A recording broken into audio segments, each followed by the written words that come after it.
What's up, everybody? My name is Scott Waters. Welcome to No Life Till Metal. We are doing 1969, dude! So we had a lot. There was a lot of stuff. Did. We're still calling this part of our Hard and Heavy series, but I mean, a lot of this stuff is going to be what I would call proto-metal. Even that, I mean, there's nothing really in here, maybe except for one that and even that is stretching it to call it metal. Well, this is the roots of heavy music, metal, really, yeah. So yeah, we're doing our top, what was it, 35 we came up with? 35, and then we got a bunch of honorable mentions, and then a bunch of just mentions, which I'm going to do first. Because neither of us actually, I've got most of this stuff digitally, but neither of us had a physical copy of any of it. Oh, I'm Trog, by the way. Oh, yeah. In case you forgot. So I was just going to mention all the ones I looked up that we didn't have physical copies of. Okay? In alphabetical order. We got Ambrose Slade, Beginnings, which is the first Slade album when they were still called Ambrose Slade. It's an album of covers. The band, self-titled, David Bowie, Space Oddity, hugely influential album. Edgar Broughton Band, Wassa Wassa, that's one of those proto nuggets that you run across.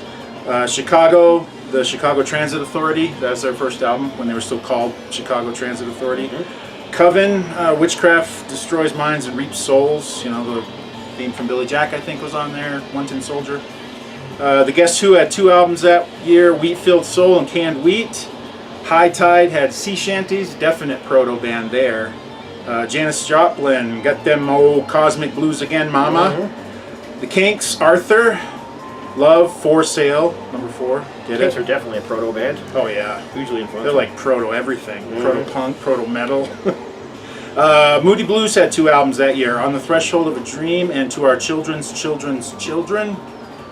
Rare Earth, Get Ready, Savoy Brown, Roots of Foghat and that band. You think they're old enough now that they actually have children? They probably do. that makes them in their 70s, their 80s. Yep. Yeah, you're probably right. It's math. I can't do it in my head. Yep, because that's my mom's age. So okay. So it's like their great grandchildren. Yep. Right. All right. Where was I? I'm sorry. Savoy Brown, Blue Matter, Roots of Foghat, and that band. Yep, definitely has that. That was Foghat. Yep. The Shiver, Walpurgis, that's another proto band for sure. Sly and the Family Stone, Stand. Spooky Tooth, Spooky 2. Oh, I probably do have that one. Oh, you do? No, okay. Roots of a couple of different bands in that one. Foreigner came out of that band. What's his face? Dreamweaver. Gary Wright came out of that band. Somebody else, I can't remember off the hand, but Priest covered them. They were an interesting band. Yep. Someone I want to explore more. Status Quo had Spare Parts. They were definitely more of a pop band at that point. They're still coming out of the kind of 60s psychedelia at that point. 10 Years After had 2 albums that year, Stonehenge and Traffic, Last Exit. But there wasn't anything. Why'd you shush me? It's the name of the album. Oh. It's 4 S's and an H. Traffic, Last Exit. Vanilla Fudge had 2 albums that year. Definite proto band there. Near the Beginning in Rock and Roll. Velvet Underground, their self-titled debut. I believe it was their debut. Was that Carmine Appice? Carmine Appice. Well, Carmine Appice was in Vanilla Fudge. I mean, they're brothers. So Vinny Appice was in Dio. I guess they pronounce it different. I guess. Yeah, Carmine's been around forever. Johnny Winter had 2 albums. His first 2 in '69. Johnny Winter and Second Winter. Yeah, that one too. Heavy blues there. Writing on the Wall, Power of the Picks, another obscure proto band.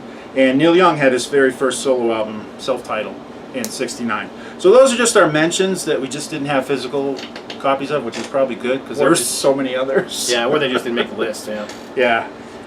So next up, how do you want to do this? Well, I kind of turned this into a little bit of history lesson, I guess. '69 was a big year. It was a big year, very big year. So I had Vietnam War, if I'm not mistaken. Vietnam War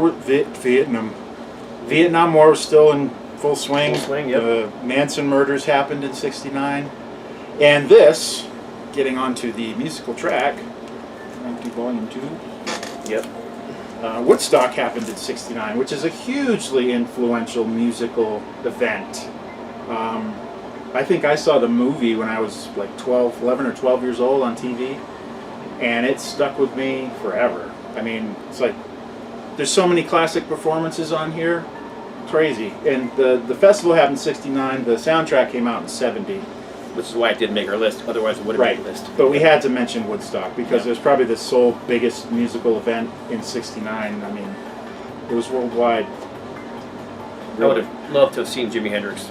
Oh, yeah. Or Mountain, too. Mountain played that, and they were really heavy. Mountain was there. Creedence was there. Sly and the Family Stone. Crosby, Stills, Nash & Young. The Who. Canned Heat. Richie Havens opened it. And almost Santana's performance was massive. Just Soul Sacrifice live. Canned Heat. Yep, Canned Heat. Butterfield Blues Band. There were a ton of bands. Crosby, Stills, Nash & Young. Yep. 10 years after, Jefferson Airplane, John Sebastian. Sly and the Family Stone, I believe. Yep. Joan Baez. Oh, they're not actually even on this. Sha Na Na played Woodstock. Oh, that's right. It's kind of like the last vestiges of the 50s with those guys, and it was kind of cool. Country Joe McDonald, Country Joe and the Fish. Is Sly and the Family still on that one? Yep. No, they're not listening. Yep. That's volume 2. That's like more performances that didn't make the first cut. Yeah, it was a massive event, 3 days. I don't know what else to say about it other than it was just a hugely influential musical happening. Yeah. Woodstock. It was also the year that Black Sabbath started recording. Yep. They didn't really actually put anything out. Nope, but they were recording their first album They were in doing 69. demos and, yep, for sure. I believe their first album came out in January or February of 70. And then they ended up putting out 2 albums in 70 as well. They did. All right, first honorable mention, Bloodwind Pig. This is a Jethro Tull spin-off because Mick Abrams, who played on Jethro Tull's first album, played on this. And great guitar tone. The first time I heard it, I thought I was hearing Tony Iommi play. Great stuff. Definite proto material for sure. We got the pig on the front with the earring in, and we got his tail hanging out the back. 2 different covers here. I can't remember which is US and which is UK. But Bloodwind Pig. That's just a real quickie. And then we have got. Hold on. Yes, this one didn't make our list. It did. And actually, I have the black cover too, but we didn't feel like looking for it. So Right. But there's multiple covers for this. Is the first Genesis album. Very, very different from the UK prog album, prog band that you know, or Yep. even the '80s more poppy stuff that they did. It's very different from that. It's '60s pop. Yeah, late '60s pop rock. 69 album debut for them, From Genesis to Revelation is the actual title. Yep, from Genesis to Revelation. And there's a couple of reissues in here the with different beginning, titles. and this one's called With Peter Gabriel, and yeah, This is their earliest stuff. That one's called To Revelation. From Genesis to Revelation. Yep. Yeah. So, but yeah, I mean, I love Genesis. I'm actually wearing a Genesis shirt. You are. I love Genesis, and any other album would have made my list, but it's not that I don't like it. It's just there's so much good stuff. It was hard to. Yeah. So yeah. It definitely was deserved to be in the honorable mention. Next we have got the second album from the band Gun. This is called Gunsight. Definite proto metal band here. Yeah, that's hard to get that. I gotta show it at an angle or else it really does blind the viewer. Second album called Gunsight. Didn't really have the same hit single appeal that the first album did. Race with the Devil was the big single off that first album and covered by several bands. Priest covered it, Girl School covered it. Second album, but definitely good, hard proto rock to check out. Gunsight, second album. And let's see. Then we have got the, I don't remember where this falls in their catalog, but it's the James Gang. It's their, is this their first? I don't remember, but it's called Your Album. It's I think it's the first James Gang with Joe Walsh Company. No real hits on this one, other than maybe like Funk 48, the precursor to Funk 49, which was a huge hit for them. But Your Album, James Gang, definite good guitar stuff going on here for Mr. Walsh. And let's see, we got this one. You want to do this one, or what do we got here? Oh, that's good. This is the Doors. I mean, everybody knows who the Doors are. Yeah. Jim Morrison and company, and I don't think I Bit have of this one. I don't think I even have this one on vinyl. Bit of a departure. Not on vinyl. I just have the CD. That's weird. Me too. I don't know why. I've got other Doors stuff. Honestly, it's not my favorite Doors album. It's not mine either, which was probably why I didn't make it in one of our lists. So. Big hit on this one was Touch Me, if that tells you anything. Very different approach from the Doors. I think probably label pressure was pushing them in a more commercial direction. Yep, very poppy song, but I mean, it was still their sound. I mean, it was that heavy keyboard drenched sound. Just a bit more accessible. Didn't even have a bass player. No, they never did. Nope. I think they might have had very last album they did. Yep. You're right. Another honorable mention, debut album from Santana. Like I said, they played at the Woodstock Festival the same year. Was Neil Schon in the band at this point? Oh boy, that's a good question. I don't know. I don't remember.